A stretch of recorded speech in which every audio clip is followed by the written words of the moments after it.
Welcome to Composing 101. In this video, we'll be learning how to make and upload a freestyle track using vector art making software. Let's do a quick refresher on track basics. If you would like to skip the refresher, skip to this part of the video. A track is a single, continuous path that can come in many forms, but we like to divide them into two stylistic types, algorithmic and freestyle. Though they look different, both styles have the same core principle. They are composed of a single, continuous, vectorized path. Sisyphus can directly download two file types, Theta row files and scalable vector graphics, or better known as SVGs. In this video, we'll be focusing on the latter. All Sisyphus tracks must start and end at either the center or the edge. Because of this, we use the shorthand 01, 10, 00, and 11 to describe the four categories of tracks based on their starting and ending row position.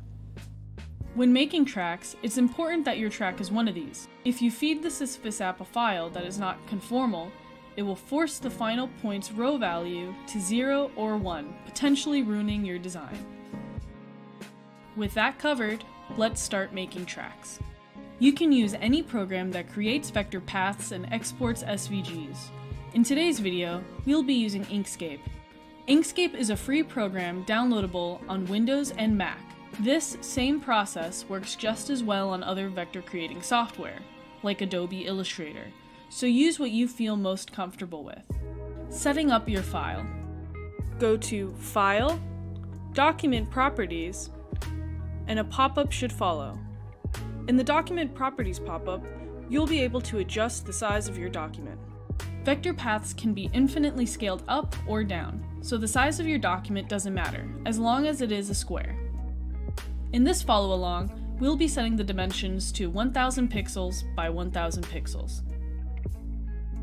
First, we make a circle. Go to the left toolbar and select the circle. After selecting, click and drag to draw a circle. Your drawn circle may not be exact, but by selecting it and looking at the top toolbar as shown, you can adjust the measurements manually and ensure it is even. Place the circle in the center of your canvas. Let's change the color and stroke. In the bottom left corner, double-click Fill. A toolbar will appear on the right. Select Stroke Paint and select the solid box. We're going to be changing the color to a bright red. Select Fill and select the small X. This will remove the fill from the circle. Now let's select the pencil tool to draw. Using the same steps as before, make sure that the stroke is a different color than the circle behind it. Make your first point at the edge of the circle and draw towards the center. Draw to the center by clicking and dragging. If you don't like how the line was rendered, too jagged or smooth, at the top toolbar, adjust the smoothness to get your desired result.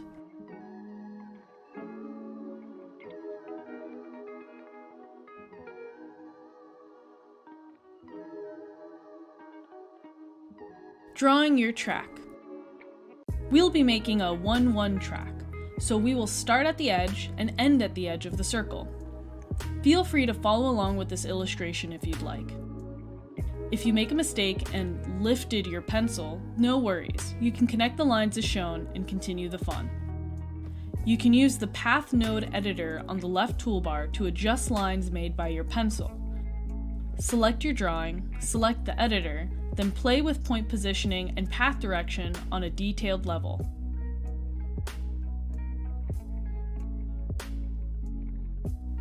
If you're satisfied with your current illustration, remember, the tracks the ball leaves behind in the sand are thicker than the vector path. Select your drawing.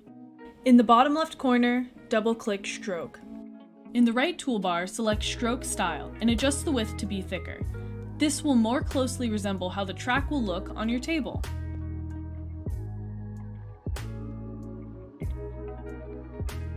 When you're satisfied with your drawing, it's time to finish and prepare for export. First, with your pencil tool from your track, follow the path around the circle.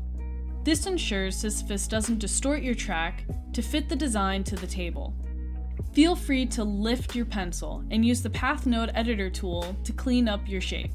It doesn't have to be perfect, but the closer to a perfect circle it gets, the better the edge of your track will look. We recommend increasing the smoothing to minimize jagged lines.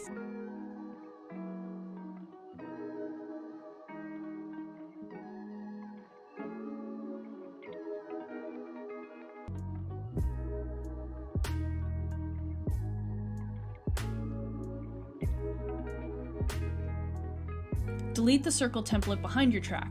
You are now ready to export it as an SVG. Go to File, Save As, and save your track as an SVG.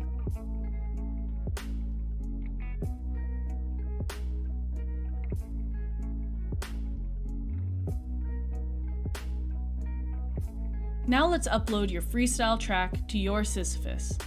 Open your Sisyphus app and tap on Settings. From Settings, select Advanced. The second row down is your URL. On your computer browser, type in this URL into the search bar and hit Enter. It should then connect to your Sisyphus, and the screen should show your Sisyphus app interface in the web browser. If this did not work, make sure that your computer and table are on the same Wi-Fi network and try again. Once you have connected your computer browser to your Sisyphus app, tap Settings, Advanced, and then Upload Track. Hit Choose Tracks and select the SVG file we created with Inkscape. Select Upload. Give it a moment to load, and once you see the thumbnail image appear and it looks as expected, hit Save. Congrats! You've officially uploaded your freestyle track. Add it to your favorite playlists and watch your kinetic art in motion. Want to share your track with the world? Visit webcenter.sisyphus-industries.com. Create an account and start uploading tracks to the Community tab. Though in this tutorial we created a simple drawing, by utilizing these same vector art tools, you can create highly complex and intricate illustrations. Play with Inkscape and find your inner artist. Now in the app, for those who want to make quick and fun vector art on the fly, check out the new Draw feature. Draw directly from your app. Play with Mirror, Multiply, and more. We hope this tutorial is a resource for those who want to explore composing their own kinetic art tracks. Thanks again for watching, and tune in next time for Composing 101.